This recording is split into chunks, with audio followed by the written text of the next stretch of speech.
में जब जीव चल के आता है,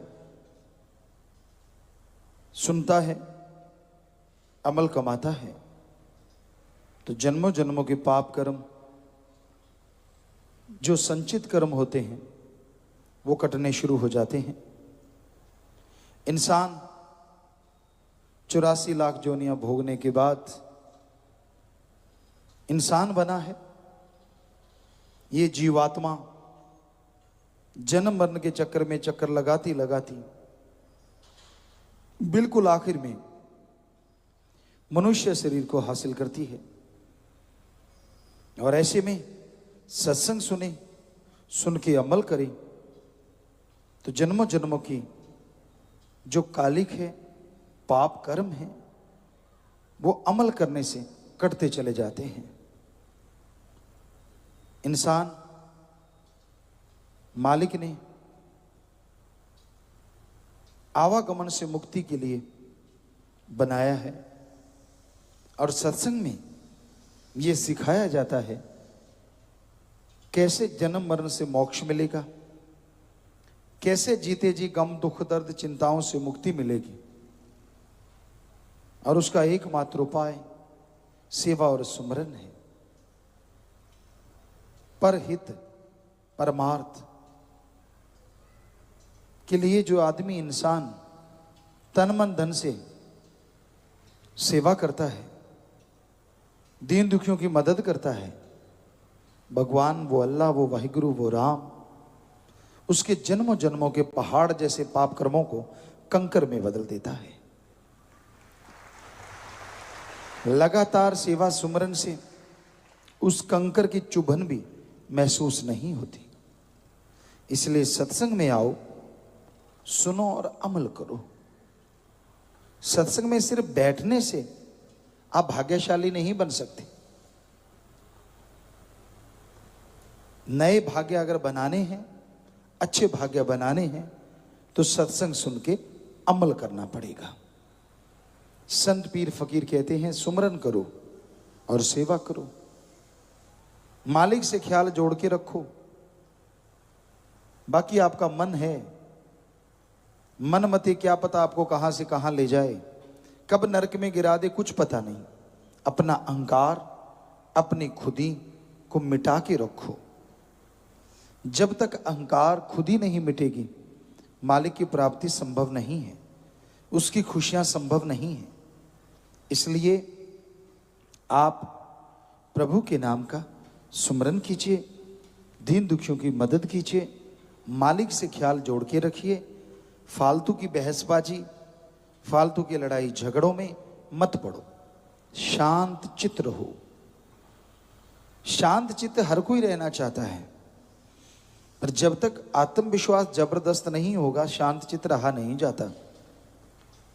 उसके लिए आप सुमरन कीजिए, सेवा कीजिए, तो आप शांत में जिंदगी गुजार सकते हैं, अपनी भावना को काबू कर सकते हैं। इसलिए मालिक का नाम जपते हुए, मालिक की भक्ति इबादत करते हुए आप सेवा में ध्यान लगा के रखिए। यकीनन आपके पाप कर्म कटेंगे, आपकी गंदी सोच बदलेगी। बुरे कर्म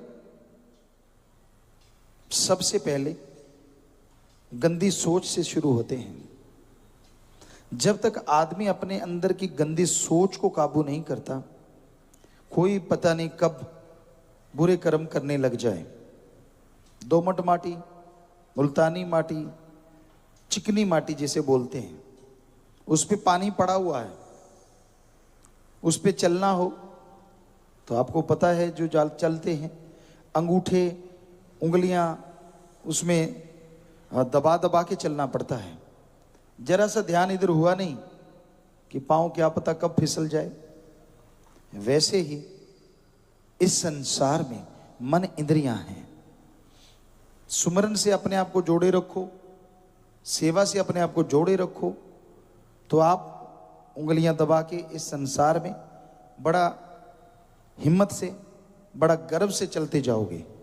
और जरा सा ध्यान इधर उधर हुआ नहीं, क्या पता कब पांव फिसल जाए और आप चारों खाने चित्त हो जाए, बुराइयां करने लग जाएं, बुरे कर्म करने लग जाएं। तो सबसे जरूरी अपने विचारों को काबू करना है, अपने विचारों को कंट्रोल करना है। और उसके लिए जैसा आपको बोला, सत्संग सुनो और अमल करो।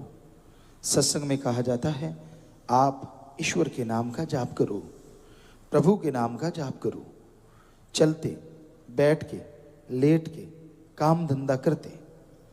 जैसे जैसे सुमरण करते जाएंगे, जैसे जैसे भक्ति करते जाएंगे, वैसे वैसे विचार काबू होते जाएंगे और आप मालिक की कृपा दृष्टि के काबिल बनते जाएंगे। तो मालिक की भक्ति इंसान को देती ही देती है, लेती कुछ नहीं, सब कुछ देती है, परमानंद, लज्जत, खुशियां। तो इसलिए भाई सेवा सुमरन में ध्यान लगाओ, मालिक से मालिक का नाम जपो, मालिक से मालिक को मांगो। और अपने अंदर की जितनी भी बुराइयां हैं उनके लिए टेंशन ना करो, सुमरन से छोड़ते जाओ। टेंशन करने से वो बुराइयां प्रबल होती हैं, रुकती नहीं, बढ़ती जाती हैं। आप सुमरण कीजिए, सेवा कीजिए, और जब भी ऐसे ख्याल आए नारा लगा के पानी पी लीजिए, ज्यादा ही है तो आपके विचार तुरंत रुकेंगे। जब भी बुरे विचार हावी हों, लगातार थोड़ा सुमरण करते रहो, पानी पियो, नारा लगाओ, फिर सुमरण कर लो, यकीनन उन बुरे विचारों से छुटकारा हो जाएगा। अगर बुरे विचार आ भी जाते हैं, उस पर अमल ना करो। आपके अंदर आ गया उसका बुरा करना, उसका बुरा करना, उसका बुरा करना, विचार आ गए, कोई बात नहीं, बुरा करो ना, तो भी पाप कर्म से आप बच जाएंगे और सुमरण से वो जो सोचा है उसके पाप का भी नाश हो जाएगा। तो इसलिए भाई सेवा सिमरण में मन लगाते रहा करो, किसी तरफ ध्यान ना दो। वो राम जो करता था अच्छा किया, कर रहा है अच्छा कर रहा है, और आने वाले टाइम में जो करेगा अच्छा करेगा। वो कभी किसी का बुरा नहीं करता, कभी किसी का बुरा नहीं चाहता। इसलिए आप सुमरन कीजिए, सत्संग सुना करो और सुन के अमल किया करो, खुद ही को मिटा के रखो, मालिक से ध्यान जोड़ के रखो, तो यकीन आपको बढ़ता जाएगा और ईश्वर की खुशियां अंदर बाहर से आपके ऊपर इतनी बरसेंगी कि आप कल्पना